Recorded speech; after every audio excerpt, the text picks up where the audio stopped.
and I'll stand on it. Nothing has changed my opinion to alter the fact that Paul Pierce is the greatest pure scorer in Celtic history.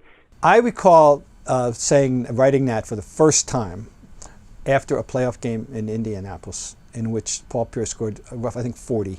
A lot of them came from free throws, maybe as many as 18 or 20.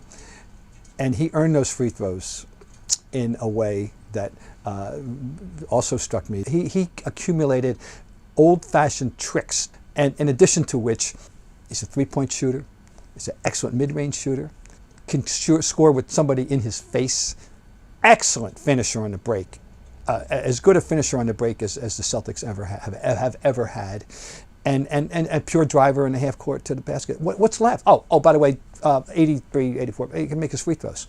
There's nothing left. The best in history? And ordained by the great sage of Boston basketball? The Boston Celtics are, after all, the NBA's winningest franchise. The ordeal and journey of a kid from Inglewood who'd become one of the all-time greats for an all-time organization carved himself out a far different path than that of his fellow champions who donned the fabled green jersey. This is that story. The story of Paul Pierce, the best pure scorer in Celtics history. Well, the 98 draft was sort of the Dirk Nowitzki draft. We were all in on Dirk and have been for quite some time. But obviously sitting at the 10th spot, we didn't control our own destiny. Paul Pierce was a guy that we'd always felt throughout the entire season of his junior year at Kansas that he was cinched to be a top 3 pick. He wouldn't even come in, work out for us. I reached over to Coach Pitino and said, Paul Pierce hasn't been selected yet, what's going on? This is unbelievable. And he asked me what would probably happen, and I said, I think Philadelphia will take him. I believe they had the 8th pick. But they didn't. The Sixers made a decision they still rue to this day and selected Larry Hughes. Next up was Robert Tractor Traylor, selected as part of a prearranged trade deal, rekindling some of that old leprechaun luck that had eluded the organization for so long. So I leaned over to Coach Pitino and said, they're not going to come up with a 9A and a 9B selection. There's only one team in front of us now at 9. They can't take both Nowitzki and Pierce. We're getting one of these guys. I can assure you that no one was more interested in Dirk Nowitzki than Rick Pitino, but he was taken, and there was Paul Pierce sitting there, a dream scenario. In fact, once Nowitzki was selected at 9, and we're on the clock, we got an offer for 3 first-round picks.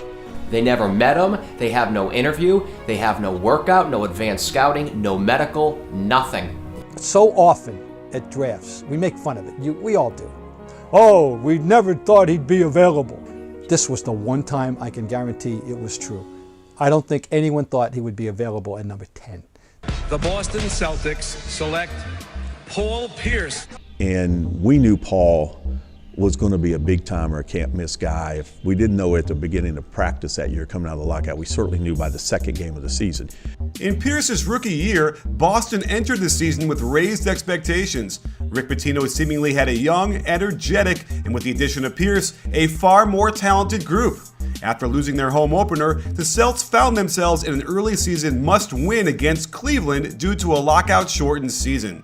And it was Pierce, in just his second career game, who'd carry the Green to a needed victory, and foreshadowing much of what was to come.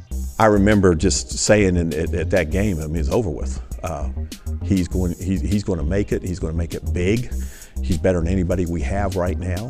The situation in which Pierce came in was so interesting because the team's going like this, but he's going like this almost instantly. And at a time when the league was obsessed with finding the next Jordan, it was always Kobe, it was always even Allen Iverson, it was always Vince Carter, Tracy McGrady when he breaks out in Orlando, even Ray Allen. Pierce was excluded from those conversations, and just as he took the draft as a slight, he took being excluded from said conversations as a slight. While a young Pierce was making his stamp on the league, the Celtics were not. Rick Pitino came to town with plenty of fanfare, but a series of bad personnel moves and on-court stagnation built the frustration level to a fever pitch. Larry Bird's not walking through that door, fans. Kevin McHale's not walking through that door, and Robert Parrish is not walking through that door. Pierce was seemingly its lone bright spot. But on the night of September 25, 2000, just days before the start of training camp, Paul Pierce found himself fighting for his life. It was a life altering a life fearful moment. I mean, he was millimeters away from being killed. Pierce's friend and teammate Tony Battie helped get Pierce to nearby Boston Medical Center, in which an emergency surgery and quite possibly a leather jacket saved his life, and with it, a promising young basketball career.